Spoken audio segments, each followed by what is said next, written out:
Alright. Oh my god, a wild Kiet appears. This is like how you summon Kiet, you know? It's like you can summon Voldemort by saying his name. You summon Kiet by like saying that you hope SKT will lose. Lol lol lol lol lol. Anyway, B-Dog gonna be the red Terran in the bottom left. And Stats gonna be the blue Protoss in the top right. 아주 많은 분들도 현장에서 이 뜨거운 열기를 함께 만들어 주시니까 역시 좀 중계하면서도 좀 힘도 나고 그렇습니다. 그렇습니다. SK텔레콤 T1과 8게임단의 경기도 다음 경기 있기 때문에 yeah, it's the OSL rocker guy. I love how he gets his own chair, like in the little sectioned off area. Actually, I'm pretty sure, isn't that the area that's sectioned off because that's where like the boom camera thing goes? Isn't he gonna get like hit in the face with the camera when it comes down? I'm not sure. Can somebody who's been to the studio confirm? So I kind of remember it. I'm not sure. I thought that's why it was sectioned off, so people don't get hit by the camera. Hey, we are gonna see a wall in here for B-Dog, aka Byung. I'll call him B-Dog because I don't know how to pronounce two B's in a row.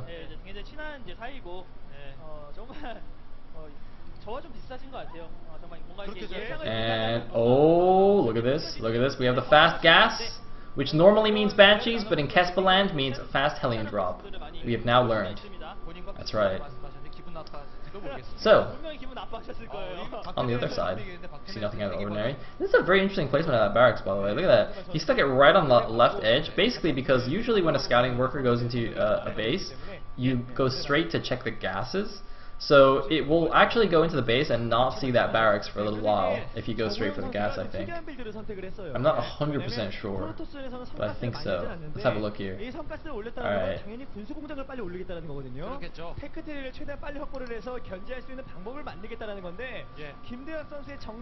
He is going to... Oops.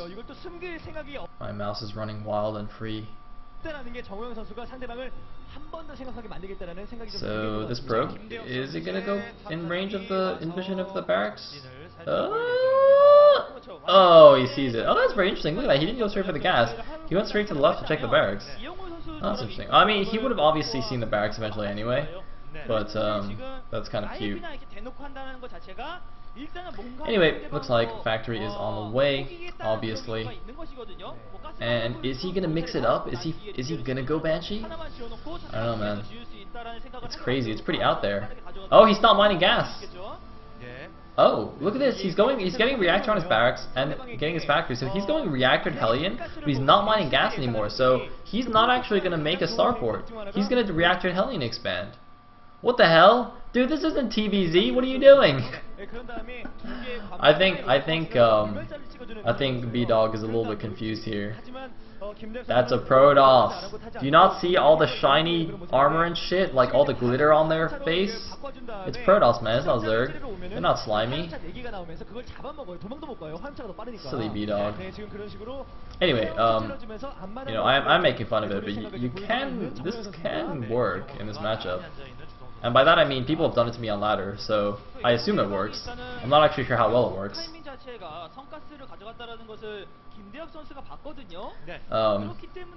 I mean, it usually doesn't bother me when people do it on ladder. But, well, we do see a fast expand behind this. So it's not really a fast expand, just an expand. It's not very fast. It's building on high ground as well. Just keep it a little bit more protected, a little bit hidden. Of course, notice that he did make the wall at the front with depots instead of using his barracks. And on the other side, we see I think that was a 1-gate expand into 2 more gateways. Very, very standard economic opening there for Stats.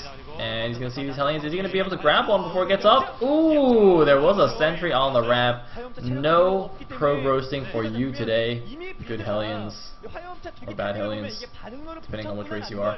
The 2 more Hellions are going to come out here. He's pumping those out double time. He's going to go in for the run-by once again. Is there another force field? There's not another force field. Another Stalker comes out. But there we go. Getting one shot off on that sentry, of course. The Hellions, rather, not only good against probes, but pretty good at sniping down sentries as well. Those expensive sentries. But looks like, oh, it's walled off. Oh, the Cybernetics Core walls off the back of the minerals. And he is not able to run the Hellions around. Stats is able to kill all the Hellions, I think only losing like a single probe or something. I don't even know if he lost the probe. Wow. That was really bad for Byung, taking a bit of a risk there, running the Hellions in and not able to do anything. I don't know if that was an intentional placement by Stats to put it there. That was like a perfect positioning, because if it was like on the left side, so Byung didn't see it when he went in the first time, so he went behind the minerals first, and then it was there. Oh, that was really nice. In the meantime, we do have a third command center already almost finished now for Byung. He hasn't even floated his first or the second command center over to the natural, and he's already got third completed. So that's very interesting. Hellion expand or Hellion reactive Hellion into double expand-ish, or not really double expand, but double orbital. Meanwhile, getting a bunker on the high ground, that's a very peculiar location for that bunker. I mean, it kind of ranges stuff from there. That's actually a very interesting position, because now the thing is he's doing all this Hellion harassment. Oh, looks like another volley going to go off here. Going to get a couple more probes, but nothing too severe. And wow, good force field there. Good second force field, trapping those Hellions. So it looks like 6 workers killed. Which is not the end of the world, considering he sacrificed like 7 or 8 Hellions already. And more importantly, what was I going to say? Oh yeah, I was talking about the bunker placement. He's kind of building it in a way that if there's a huge counterattack from Stats, you know, the bunker, he's not building it like on the low ground by the natural. He's building it so that like it kind of covers the area by the natural, but it's also on the high ground so that if there's an emergency, he can just lift the natural and kind of retreat back to his main and be safe back there, I think. It still looks kind of funny there. I'm not exactly sure how far that can reach down on the low grounds. Anyway, the first observer is out now. I'm going to go fly over to the Terran space, check out what he's doing. Looks like a siege tank busy breaking down that neutral depot.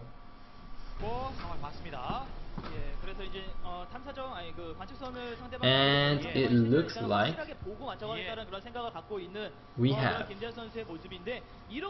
a forge. How exciting. Oh, what's this guy gonna build? He's gonna build a Citadel. Oh, and by that I mean Twilight. Shit. Damn it! You'd think by now I'd figured out what this stuff is called. I think it's confusing because I'm still casting both games for Pro Leagues, and it's like, damn it. Calling Sunken Spines and Citadels and Twilight Councils. Citadel of a Dune, though, I gotta say, it sounds so much cooler than Twilight Council. I don't know if I'm just like biased. I could just be biased, but I don't know. Citadel definitely sounds cooler to me. Oh, it looks like buffer into mech play. Oh, that's exciting. That is very exciting. And by that I mean this stream is just horrible. Please work! Work! You can do it! And we are going to see a faster base from both players, in fact. We already saw the third orbital was built way early on, so he just floated that over to his third base. But the Protoss in response has taken his third Nexus quite quickly, and has also got his own Templar deck up, as you would expect. He's got 3 Templars on the field already. Not the biggest army in the world. He's actually moving out with that small force. That feels a little bit risky, because right now his army is really far away from, really far away from his main. So I feel like he's a little bit, he's leaving himself open to drops a little bit more than he necessarily needs to, which makes me very, very nervous. But looks like moving back in position to catch the Hellions. Ooh, cool force field there. Wow, that's very, very nice. But this is going to be very interesting because, man, pure mech versus Protoss. I don't think I've seen this like twice ever. They were probably goodie games or something. But yeah, I mean, this is like standard in Brood War, but in StarCraft 2, not at all. Even Biomech isn't popular. It's just pure Bio all the way here, and then Ghosts and all that jazz and Vikings. But I mean, I'm interested to see how this works. Maybe Artosis was right after all. Maybe it just needed some Kespa guys to come and prove Artosis right. I mean, if Flash can't prove Artosis right, then nobody can, right? So he better be able to. Oh, Storm! Oh shit! Storm drops and mech TBP. Guys, this isn't. I think these guys are actually confused about which game they're playing right now.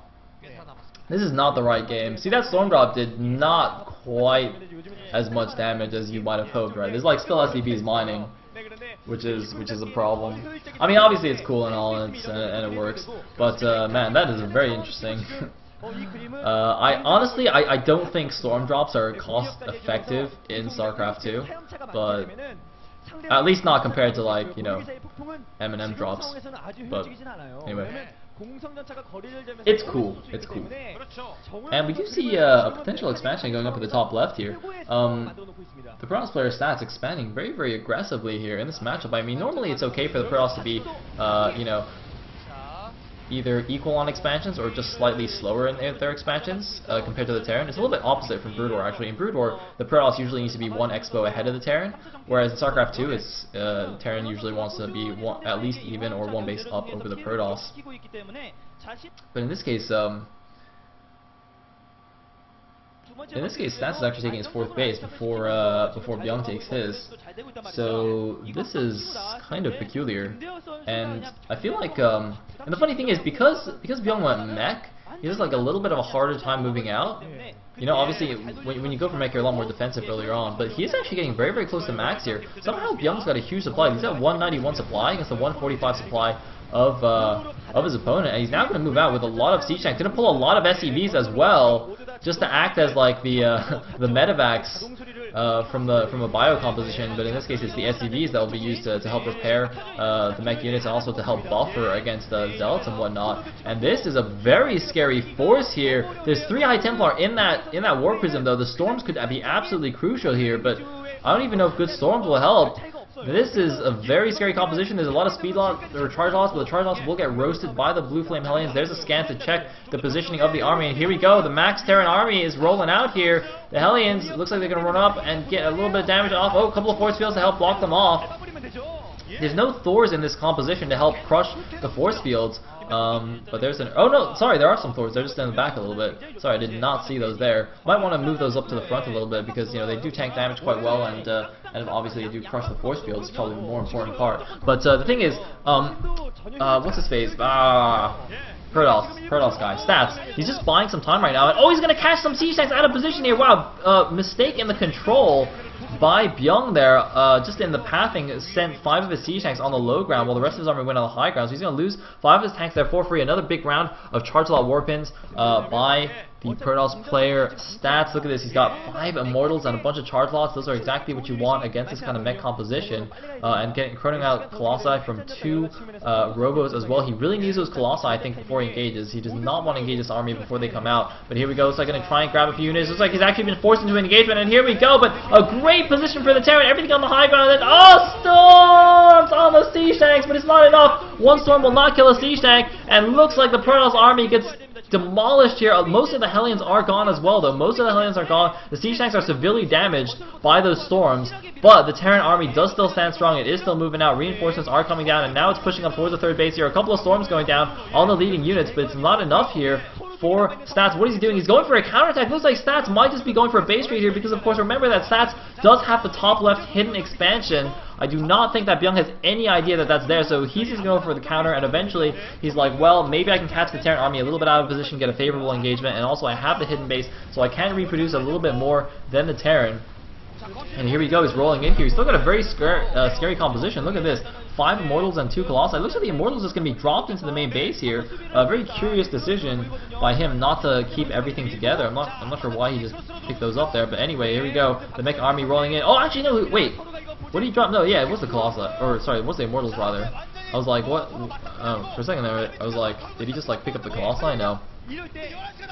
They just walked up there. Meanwhile, the Zealots just chilling back there. And this is going to be a very curious base trade. I mean, actually, just looking at these armies, I think in a straight-up army engagement right now, minus the SCVs that are buffering, I'm pretty sure the Protoss army would win with all those Immortals there and all the tanks already severely damaged. And you can't even count. That's not even counting the fact that the Protoss has the extra expansion. And oh my God, we have a Dark Shrine. This is absolutely genius. Look at that. Dark Shrine is on the way. He's forcing all the orbitals to lift off. There's going to be no scans anywhere, and there's no Raven on the field. There's going to be 0 detection here. Oh no. Oh no. One of his orbitals is burning down as it runs away. His orbitals are flying every which way. What is he going to do, though? The thing is, though, he'll be so tempted to, like, land an orbital at some random expansion and drop a bunch of mules. And if he does that, he'll be in so much trouble. I think he's already in trouble, but with that Dark Shrine coming. But oh, look at this. A few siege tanks in good position. Gonna snipe down the Colossus. I think he must have target fired that. Nice target fire on that Colossus. He's gonna lose these tanks though. And there's the mass factory lift as well. Gonna try and save as much infrastructure as he can. 77 supply now for the Terran to 84 supply for our Protoss player. But a lot of orbitals flying around all over the place here. He's still got a number of SCVs. It looks like he's actually going to go and take the Protoss' expansion, but there's the Dark Shrine finishing up here, and he's going to have to make sure that he saves those, that orbital energy for the scans here. He can't afford to drop a bunch of mules, and this is really, really troublesome because in this kind of situation, that's exactly what you want, right? As the Terran, I mean, that's why so many players are like, oh, Terran is imbalanced in base trades and in low eco situations because they just drop mules, but he can't do that now. He can't afford to do that. And why is he losing this orbital? What's he doing? What? Wait, what? There was no... He could have just lifted it. There's no anti-air there. What? Why did he sack that orbital? I have no idea. Why was that even landed there in the first place? That makes no sense to me. But anyway, look at this! The two orbitals have actually migrated all the way across map, and now Byung is taking Stats' original main base and natural. Of course, those are probably low on resources anyway. The main base is almost mined out. But very curious there. And now...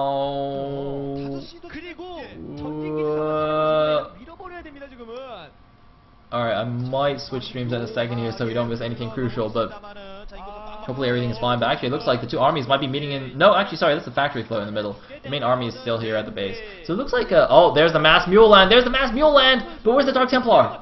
Where are the Dark Templar?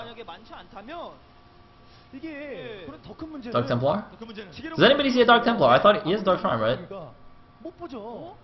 And there's no energy. Oh no! Oh shit! Oh fuck! Oh man, this is the oh shit moment. I think he's gonna attack his own tanks here.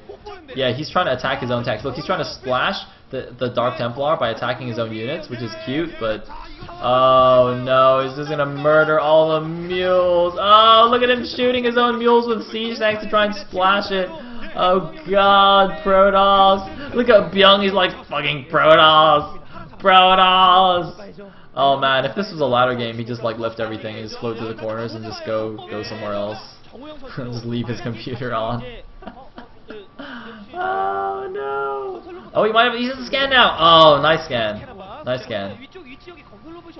What are those Thors doing? Thors are like breakdancing on the ram. It's like, haha, DTs can't can us because the siege tanks are in the way.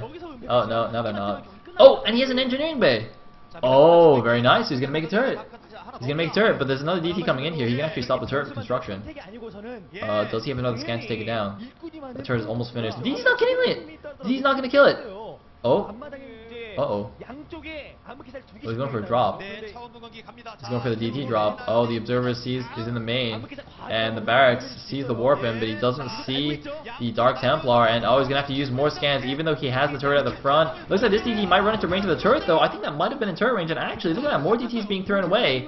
Does not want to throw away any more DTs, but look at this, the turret in the main will probably not finish here. Oh man, that DT is just wailing away on the SCVs. It looks like no, it'll barely finish, and the DT goes down. So Byung is able to save himself from the DTs, but what can he do against his army? Well, I mean, I guess if he holds position on the top of the ramp, that is pretty difficult to attack into. But he's reduced the Terran to like 3 SCVs or something, right? And meanwhile, he's got plenty of mining at both corner expansions. Oh man, look at that. Just rebuilding all of his infrastructure here. I really don't think Byung has any chance. The problem is that Byung doesn't actually realize how far behind he is. He did not see the hidden expo at the top left for a while. So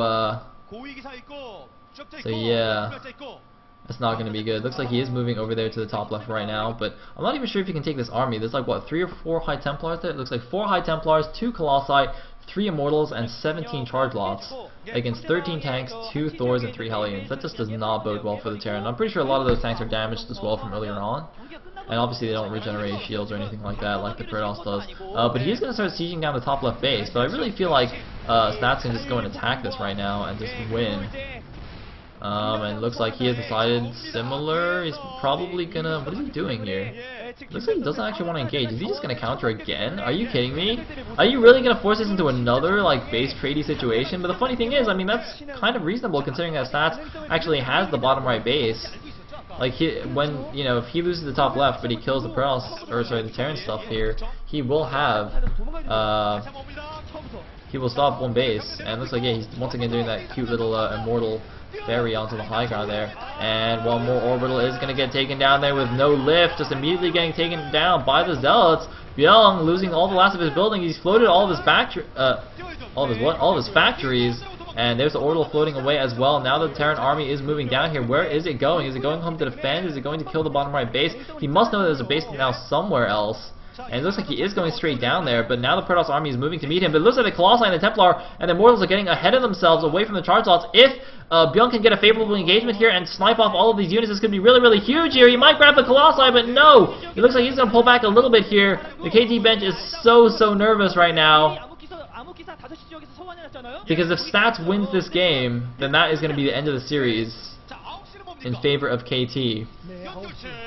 Byung, he needs to win this. And look at this, Stats has enough money for another Nexus. He's building another hidden expansion here at the left side base. Stats just does not want to fight this army. He just does not want to engage this head on. I don't know why, because I'm pretty sure he could win. He's got 4 max energy High Templar. He's got 8 storms. And, oh, looks like he might be forced to engage, though, because now the Colossi are stuck. He does one more warp in himself, and here we go! Here's the big engagement! Who's going to take it? Nice spread on the siege tanks. All the Zealots just evaporating. Where are the storms? Where are the Immortals? The Immortals coming in from the back. There's the storms, and it looks like Stats is going to clean it up. Stats cleans up everything, and GG! Stats closes out the series 4-1 for KT Rolster. And KT, despite being towards the bottom of the rankings, have at least gone and defeated CJ Entus, the #1 team. Guys, this is what the standings look like before today's matches. CJ Entus #1, KT Rolster #7, and yet KT have just defeated CJ. Very, very well done. And the funny thing is, we are about to go and watch 2 more teams who are quite far apart in the rankings. Team 8 against SKT. So let's see if SKT can pull an upset as well here. That would be quite interesting. Byung does not look happy about that game. But, yeah. Alright, so it's going to probably be like a 20-minute break or so. So go get some food, go to the bathroom, and then come back and watch Bisu go 0-7 in StarCraft 2. Or 0-8, whatever he is. KT 로스터가 오늘 경기를 통해서 득실도 3점을 얻었습니다. 네, 그만큼 승리도 승리를 한 것도 굉장히 중요하지만 득실을 얻었다라는 것도 굉장히 중요합니다. 어쨌든 간에 지금 득실 싸움이거든요. 그렇죠. 예, 그런 점에서 KT 로스터는 득실도 얻었고 승리도 얻었고 이영호 김대엽이 이겨줬고 이영호 김대엽이 스타크래프트 2에서 성장한 모습을 보여줬다라는 것 자체가 너무나 큰 오늘 경기의 승리가 시상과 같습니다. 오늘 딱 든 느낌은 KT가 살아나고 있다라고 말씀드려도 틀리지 않을 것 같아요. 네, 역시